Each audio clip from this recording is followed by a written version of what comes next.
Localelections.com.au. The New South Wales local elections are this September, and on Sydney City Council, Clover Moore, she's running for a record 6th term as Lord Mayor of Sydney, of course part of the Clover Moore independent team. A lot of challenges already announced for that Lord Mayoral position, and of course you can run for both Lord Mayor and Councillor. One of those candidates is Sean Masters. He is the Libertarian Party candidate for Sydney Lord Mayor and Councillor, and he is basically, as we understand it, leading the statewide local government campaign that they have on this year. Sean, it's great to chat.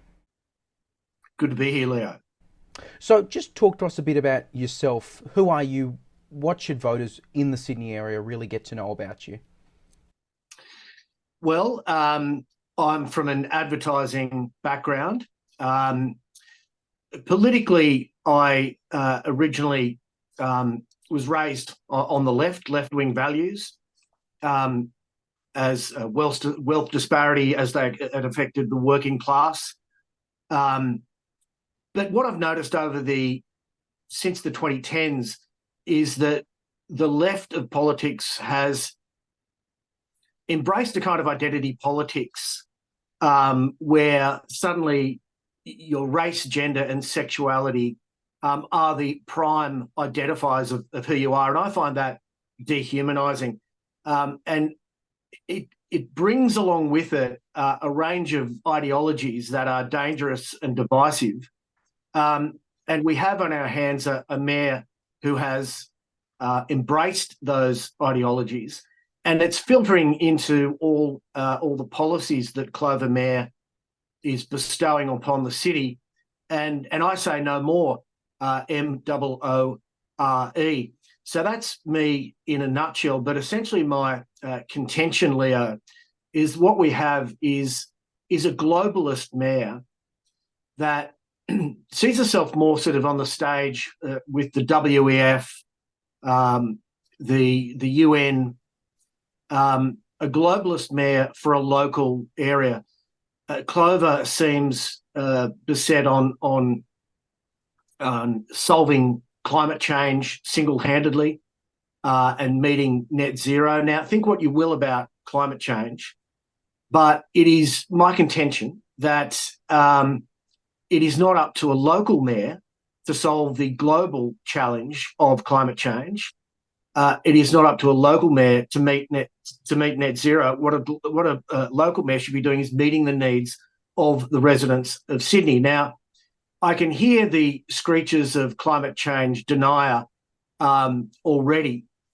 Now, let me just put that to bed and say that I believe the IPCC report, the Intergovernmental Panel of Climate Change, which is a multi-thousand-word report, which essentially states that man-made climate change is happening, it is having an effect, but it is also manageable. Now, unfortunately, when that distills into the summary and then into the press release and then into the soundbite, what you end up with is a quote that I'm sure your viewers have heard, which is the era of global warming has ended and the era of global boiling has begun, and it is red alert for planet Earth. And I can tell you that is not what the IPCC report states.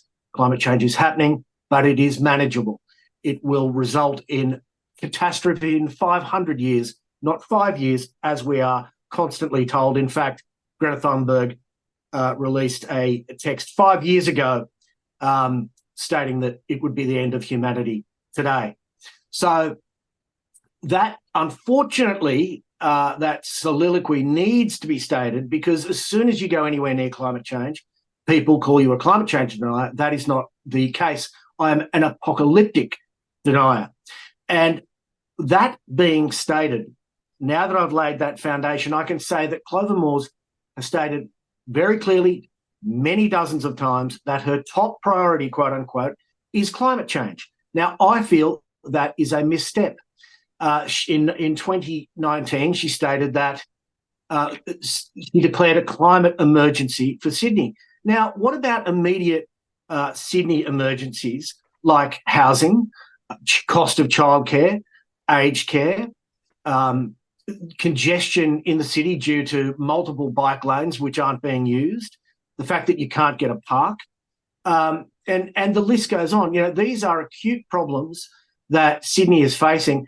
And I think it's a reasonable conclusion to draw that a global focus on climate change is what led this council to ignore local environmental warnings about asbestos in parks. So that's a summary of the one position I have, which is contesting this global focus. All right, lot from that. I just want to get to the one thing you said about globalist, right? Because a lot of people are going to see that. They're going to call you a cooker. They're going to say, what is this guy talking about? He's mentioning the WEF, he's mentioning the United Nations. Just how exactly, does, Clover Moore get that globalist label in your opinion? Well, as I state, her top priority is climate change. And I've received the flyer, which I should have brought with me, but her flyer, which is promoting her being, again, record term as mayor, right up the top, climate change, continuing to fight climate change. But I mean, caring about climate change doesn't necessarily make you a globalist, does it? A lot of people care about it. A lot of people are just environmentalists, and they wouldn't consider themselves globalists. Clover Moore has also signed up to the WEF, the C40 cities program, smart cities. But look, I believe that enforcing and in attempting to achieve net zero is not the role of a local council. I think we should be focused on immediate concerns that are facing all Sydney-siders, like asbestos in local parks, like our housing crisis, aged care, cost of childcare, parking, congestion in the city. These are the concerns that we should be focusing on, not trying to achieve a climate change by planting, for example, $5.3 million worth of trees on footpaths that simply there's no room for it. It is an unnecessary and unwarranted focus on attributing of our funds now, of our rates. Now, again, she wants to spend $22.5 million on more bike lanes, further congesting the city, and taking away parking. And they're quite open about this. They want to squeeze cars out of the city in order to achieve net zero. Now, people need to get around. People need to get to work, see the family, pick up the kids, and they need somewhere to park. But yet this council is focused on net zero and squeezing cars out of the city. Again, I think that is a misstep on her part. And that buys straight into the globalist agenda of achieving net zero. Right. Now, we're just going back to also what you said at the start there. You said you were raised on the left. I guess going on to your campaign here, what attracted you to the Libertarian Party, and then not just the party itself, but wanting to actually run as a candidate? Well, the Libertarian Party can be summed up in three simple words, which is leave me alone. It's a pro-freedom party. And I have noticed a bizarre shift in politics from the left used to be warriors for free speech and freedom of movement, freedom of association, freedom of bodily autonomy. And of course, we have seen, certainly through COVID, a radical shift from the left. I mean, I joked recently about my move from the left to the right is the longest journey I've taken while standing still, because the left has gone so far left, they're completely out of sight now. And they do not fight for freedom of speech. In fact, they want to suppress freedom of speech. The left has become quite authoritarian in that way. So libertarians stand up for freedom, stand up for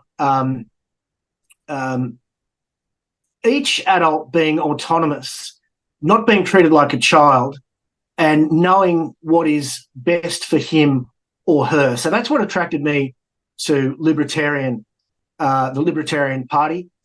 And they are broadly not ideological. They not woke, if I can use that divisive word.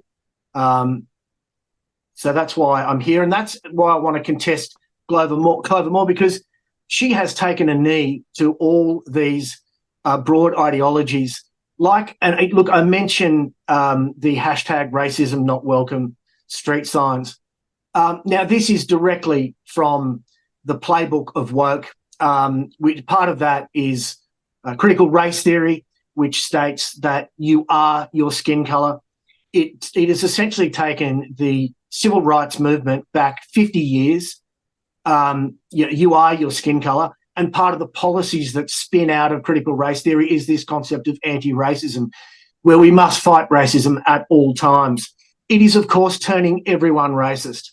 I have created 15 videos on the Libertarian New South Wales website, which people could Google my name, Sean Masters, and you'll see where I talk about this.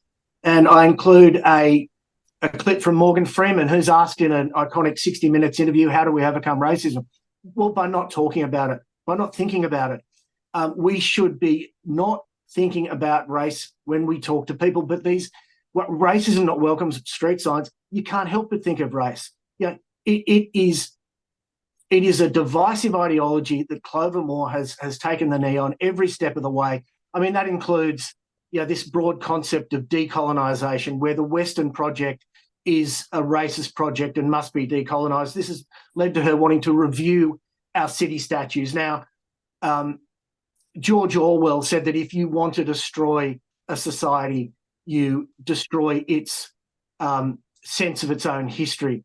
So even just reviewing statutes is the first step towards doing that. So I want to take this ideological garbage out of council. Right. Just going back to one thing you also said, and maybe this is just my niche on it, regarding the current electoral system for the City of Sydney. It is wardless. You're right there. It's unsubdivided. Has been for a while. It's gone through a bunch of changes over well over 100 years. Are you looking to advocate for the wards to return, because it is quite a small geographic council? It's not like the city of Brisbane. It's a pretty small area. Are you wanting to see wards return? Yes, I am. Yes, I am, because as I stated in the rubbish crisis at the start of this year, no one could get hold of anyone. No one councillor is responsible for a specific area, and that is just wrong, because the council is run like a machine. We need councillors to be accountable to people in a vicinity, in an area, and take those concerns directly to council and know that they have got residents who deserve an answer. So you may say that it's a smaller geographic area, but it's something like 230,000 residents over 120,000 dwellings, and that's the most in the Greater Sydney area, I believe. So there's a hell of a lot of people here packed in with a lot of local concerns that affect them, like asbestos in parks, for example. Just quickly, finally, how are you feeling about how this campaign is going to go? As we mentioned, you are the first time that your party, the Libertarian Party, formerly the LDP, is actually run. Winning is one thing, but are you just looking for an outcome where Clover Moore is gone? Because there will be, of course, a bunch of candidates running, and there's already quite a large list. So is that just really what you're aiming for here? Just Clover Moore gone? No, I'd like to get onto council. There are some optimistic souls out there who think I can win. I'm not too sure about that, but But as a councillor, you could win. Is that what you're saying? Yes. I mean, obviously, you want to shoot for the stars, and nothing is impossible. And there's already a groundswell of support. and nothing is impossible, but Clover Moore is quite well entrenched. But getting onto council, I think, is important to shake things up, because I believe a large majority of people agree with what I'm saying, that local council should be for local needs. It's going to be a fascinating campaign. Of course, in New South Wales, you can run for both mayor and councillor, lose at one, win in the other. We'll have to wait and see.